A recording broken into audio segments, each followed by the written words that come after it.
عندنا رسالة بيقول فيها: مراتي قاعدة على التليفون طول الوقت.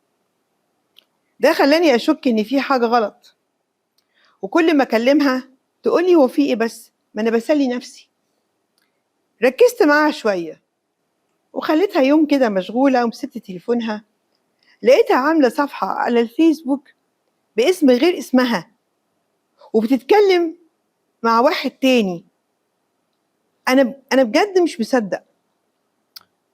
أنا بحبها وخايف إن أنا لو واجهتها أخسرها. أعمل إيه؟ تعمل إيه في إيه؟ مراتك بتكلم رجالة على السوشيال ميديا، تعمل إيه في إيه؟ يعني أنت عشان ما تخسرهاش هتكمل كده؟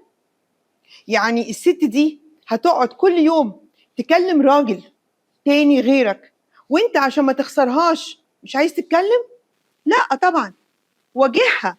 دي كمان عندها نوع من أنواع الخلل النفسي. هي عايزة تعيش في واقع هي مش فيه، وده جزء عليك انت. هي ليه بتهرب من حياتها معاك وتتخيل حياة أفضل مع راجل غيرك؟ هنا انت لازم تواجهها، ومفيش مانع ان هي كمان تتعرض لاستشارة نفسية، لأن مش هي بس، انت كمان. انتوا لازم انتوا الاتنين تروحوا لحد، شوفوا فين المشكلة، انت مقصر في ايه، وهي ايه اللي جواها اللي مخليها بتعمل كده.